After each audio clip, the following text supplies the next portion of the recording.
or the cruise ship journey, where you get everything included. You know where you're going. You know all the stops in the way. Not only do you know the goal, but you know how you're going to get there. There's only one big problem with this kind of journey. I can't find it anywhere in Scripture. God never lays out the whole plan. Because if we think about that at the very beginning, the whole point is the faith part of it. Man, I want the cruise ship journey. I want those steps to be laid out for me. But God says, you know what? That's not the way it works. If you want to draw close to me, if I lay it all out to you, I know you, Dave, you're just going to go on that path and you're going to leave me behind. So I want you to stick close to me. If we look at Proverbs 3, 5, and 6, very familiar verses, it says, trust in the Lord with all your heart and lean not on your own understanding. In all your ways acknowledge him, and he shall make your paths straight, or he shall direct your paths. It doesn't say he shall show you every step of the way ahead of time. He'll go with you. He'll direct that path. He'll make that path work so that all things work together for good for those who love Christ. But he's not necessarily going to lay it all out ahead of time. So those are the types of journeys, only two of which I think you're likely to go on. That cruise ship journey, I don't think, is one that we're going to actually get to experience very often. Okay? And so those are the types of journeys, but what does God want us to do in the journey? While we're taking the journey, what's his expectation of us? And so this next part is how to take a journey. And I want to look at Joshua 1 and a couple verses in there as we look at how we're going to take a journey. Now, I've just got verses 10 and 11 up here, but let me just set the stage for you. In Joshua 1, Moses has just died. They've been wandering in the desert for 40 years. And now Joshua is the leader over the people of Israel. And I'm going to start in verse 1, but we'll get to verse 10 and 11. And it says, after the death of Moses, the servant of the Lord said to Joshua, son of Nun, Moses' aide, Moses, my servant, is dead. Now then, you and all the people get ready to cross the Jordan River into the land I'm about to give to them, to the Israelites. I will give you every place where you set your foot, as I promised Moses.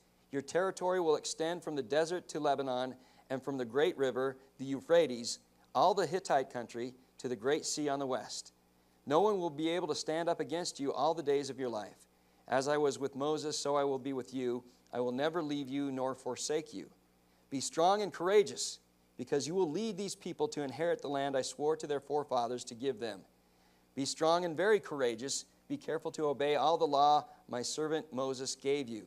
Do not turn from it to the left or to the right, that you may be successful wherever you go. Do not let this book of the law depart from your mouth. Meditate on it day and night, so that you may be careful to do everything written in it. Then you will be prosperous and successful. Have I not commanded you? Be strong and courageous. Do not be terrified. Do not be discouraged, for the Lord your God will be with you wherever you go. So Joshua ordered the officers of the people, go through the camp and tell the people, get your supplies ready. 3 days from now, you will cross the Jordan here to go in and take possession of the land the Lord your God is giving you for your own. They've been wandering for 40 years, and now they're 3 days away from going in. And so God says, it's going to be yours. I'm not going to tell you all the details right now, but you can have faith that you're going to take that land. And God has given us promises too. God has let us know that he will be with us if, like he said to Joshua, we are careful to keep this book of the law close to us. If we are careful to follow his commands, he will be with us during those steps. The interesting thing that I think about this is that they were going to cross over the Jordan on the 10th day of the first month. That's the same day of the year as the passage of the Red Sea. It's been exactly 40 years from that very day that God did a great miracle for them to get away from the Egyptians. And now 40 years later, he's going to have them cross across the Jordan. Now, again, 40 years is a long time, and the reason it was all that 40 years is they were not faithful to him. And a lot of those people didn't remember what God had done. This summer we had the highest I've ever seen the Colorado River, especially out here. It was amazing. I've never seen it that high. And it says that the Jordan was at flood stage as well. Can you imagine just down there by the bridge when it was at flood stage coming over that concrete abutment? And the Jordan River's a little bit wider than the Colorado River. He said, you're going to cross over that in 3 days. Get ready. You know, I don't know, because he says, get your supplies ready. I don't know what they were doing to get ready, but I probably would have gotten some waders or at least, floaties, something in those little floaties. But the first thing that God tells them to do through Joshua is to prepare. It says, get the supplies ready. You know, the interesting thing about this, they had all kinds of stuff, again. And he doesn't say leave it behind. He says get ready and we're going to go. So they had to get all that stuff.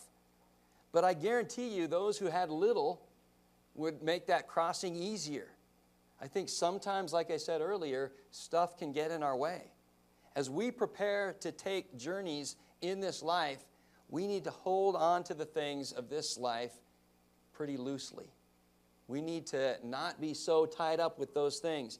I think the very idea of losing things keeps us from moving forward sometimes. But God says to prepare. Well, how do we prepare for the journey that's facing us? Even though God hasn't shown us all the details, we can still prepare for success with the details that we do know. For example, school has just started. You students can prepare for success in school. Get organized. Get your supplies that your teachers tell you to get. Prepare your place to study. Plan out where you're going to study. When we begin new things, when we're going on that journey, there is a component that says, I have a responsibility to get ready. Prepare for that new job. Research what's needed in that job. Maybe take a class. Find the experts in that field. Pick their brain a little bit. Find out what it takes to be successful in that field. Become the expert in that field. Prepare for success in reaching out to others. Maybe plan a regular night to invite people over to your house. Maybe a couple times a month, you're going to say, we're going to try and invite a new family that we don't know very well over to our house. Well, that doesn't happen if you don't prepare. I know. You know, if it's something that we try on the spur of the moment, it doesn't work very well. You know, prepare the house, or at least the part they're going to see. You know, everything else can be put away for a little bit. Pray for God to lead you to someone who needs Him. As you prepare to step out in that way on a journey of reaching out, that's kind of a scary thing. So you need to plan for success and prepare a little bit. Prepare for success in your marriage. Every stage in your married life is a journey. And you need to be ready for it in the long haul. Plan for ways to get time together. As much as any other appointment, time with your spouse needs to be that important. Study God's Word together. Set a time. If you have a Bible study each week, maybe you have a Bible study with your spouse, and that's an appointment. Prepare. Pray together. Play together. Have a plan for success in your marriage. So the first step in taking a journey is to prepare for that journey. Many, many practical steps make those journeys that much more likely to happen. The next step is to pass over. He said in 3 days you're going to cross over the Jordan River. That was a physical boundary between where they were and that promised land. It was a visual reminder that that was the goal. Sometimes we need those, and we got to step out. We got to get moving. We have to let go. Every journey that takes us forward necessarily means we must leave something behind. That's hard. That's really hard. The people of Israel had wandered the desert for 40 years, and you may be tempted to think that it would have been an easy transition to leave all that behind and go into the promised land. But remember, wherever you are, that's home. And the more familiar some place is, the more secure it is. Remember, too, that it wasn't like they were entering an unoccupied land.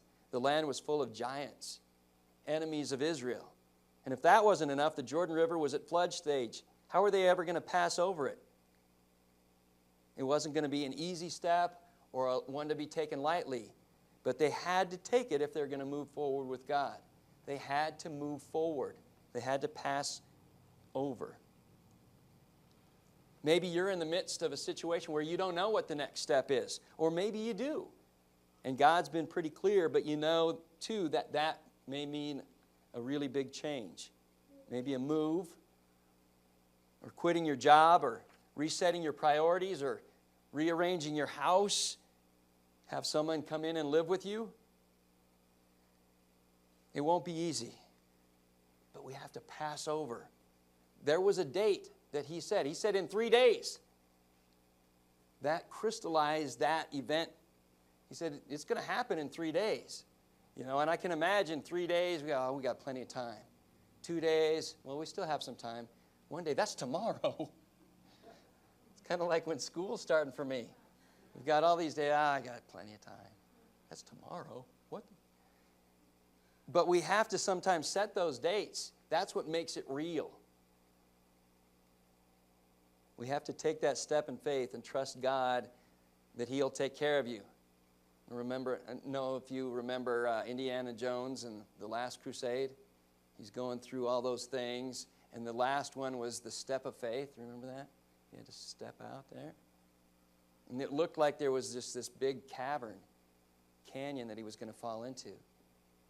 You know, and sometimes our lives feel like that we're stepping out into this abyss and we're not really sure what's there. But I'm here to tell you that even more than any granite kind of bridge that was going out from that place, God has the ability to hold you up as you take that step of faith. God will not let you fall. God is faithful. So we just need to pass over.